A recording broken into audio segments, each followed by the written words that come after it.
جب ان کی جہالت کی وجہ سے ان کو عذاب دیا جائے گا تو یہ بچے اللہ سے کہیں گے انا اطعنا سادتنا وکبراءنا، یا اللہ ہم نے اپنے بڑوں کی اتباع کی ہے۔ گھر کے ماحول کو دیکھتے تھے کہ سارے ٹی وی دیکھ رہے، ہم اس ٹی وی دیکھنے کے لیے مشغول ہو گئے۔ دین سے بے فکری تھی تو ہم بھی دین سے بے فکر بن کر زندگی گزارتی، تو آ کر کہیں گے ربنا آتہم ضعفین من العذاب، یا اللہ اگر ہم کو ایک عذاب دیا جا رہا ہے، ہمارے سرپرستوں کو، ہمارے بڑوں کو ڈبل عذاب دے دیجئے، دگنا عذاب دے دیجئے، اس لیے کہ ہم نے اپنے بڑوں کو دیکھ کر زندگی گزارے ہیں۔ تو اس لیے میرے بھائیوں، ہم میں کا ہر ایک آدمی ذمہ دار ہے، اپنی اپنی ذمہ داری کے بارے میں کل قیامت کے دن اللہ تعالیٰ ہم سے سوال کریں گے۔ جیسے ہم چاہتے ہیں کہ ہمارے بچے اسکول کے اندر اعلیٰ سے اعلیٰ تعلیم حاصل کرنے والے بنے، اچھے سے اچھے نمبرات لینے والے بنے، اور ان کا ایک یونیفارم ہو، اور اس سے اسکول سے پہلے ہی ان کو تیار کر دیا جاتا ہے۔ کیوں؟ اس لیے کہ اسکول کی فکر ہے۔ جیسے ہمیں دنیا کی علم کے بارے میں فکر کرتے ہیں، اسکولوں کی علم کے بارے میں ہم فکر کرتے ہیں، ان کے یونیفارم کے بارے میں اور ان کے پابندی کے بارے میں، اسی طرح ہمیں ضروری ہے کہ اسی طرح کا معاملہ ہم دینی علم سے، مکتب سے پہلے اپنے بچوں کو ہم تیار کریں، ان کے یونیفارم کی فکر کریں اور ان کی پابندی کے ساتھ بھیجنے کے واسطے ان کو فکر کریں۔ ہمیں ان کی بات کے بارے میں فکر ہو کہ اپنے بچے کو ہم مکتب کو بھیجنا ہے، اس کا وقت ضائع نہ ہو، اس کی غیر حاضری نہ ہو، اور اسی طرح اس کی دیر حاضری نہ ہو۔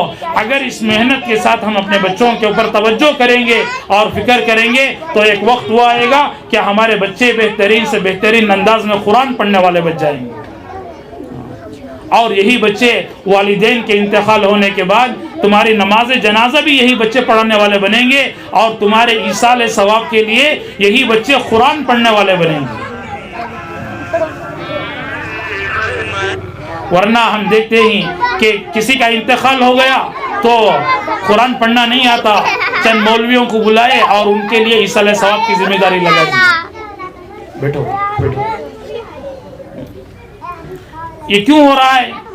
بھاڑے کے مولویوں کو کیوں لینا پڑتا ہے؟ قرآن پڑھانے کے لیے کیوں پیسے دینا پڑتا ہے؟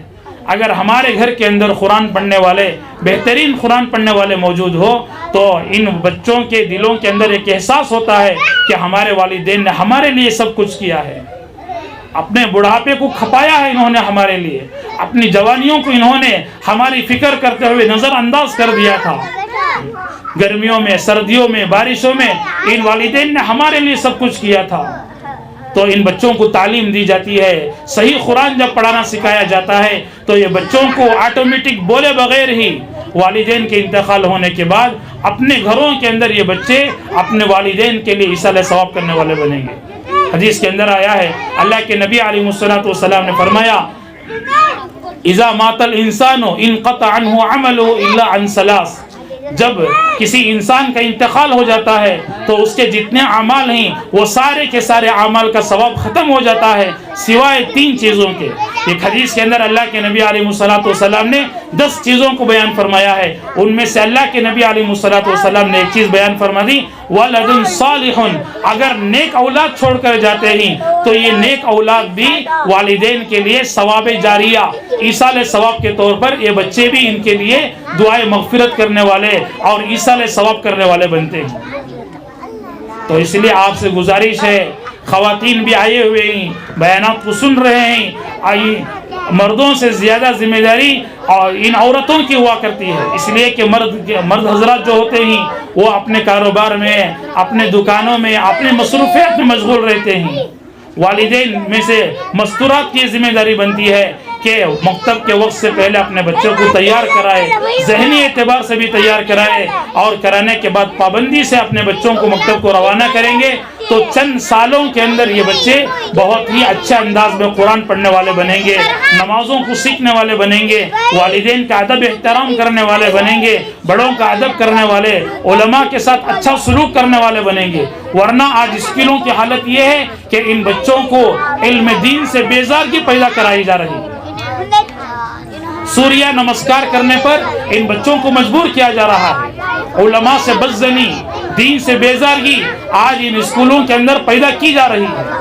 ایسے ماحول میں پہلی جتنی ہم محنت کرتے تھے ان بچوں کے بارے میں، پہلے ہم جتنی فکر کرتے تھے اس ماحول کے اندر، خصوصاً موجودہ حکومت کے اقتدار پر آنے کے بعد جتنی محنت فکر ہم پہلے کرتے تھے اس سے زیادہ فکر اور محنت اس کے اب کے بار کرنے کی ہم سب کو ضرورت ہے۔ ہمارے بچے اپنے زبانوں سے شرکیہ الفاظ نکالنے والے نہ بنے، کفریہ عقائد والے نہ بنے، ان بچوں کے عقائد بھی صحیح بن جائے۔ اس لیے ہم سب کو اپنے بچوں کے بارے میں اور اپنے بارے میں بھی دین کے علم کی اہمیت کو پیدا کرنے کی ضرورت ہے۔ میں انہی چند کلمات پر اپنی بات کو ختم کرتا ہوں۔ وآخر دعوانا الحمدللہ رب العالمین۔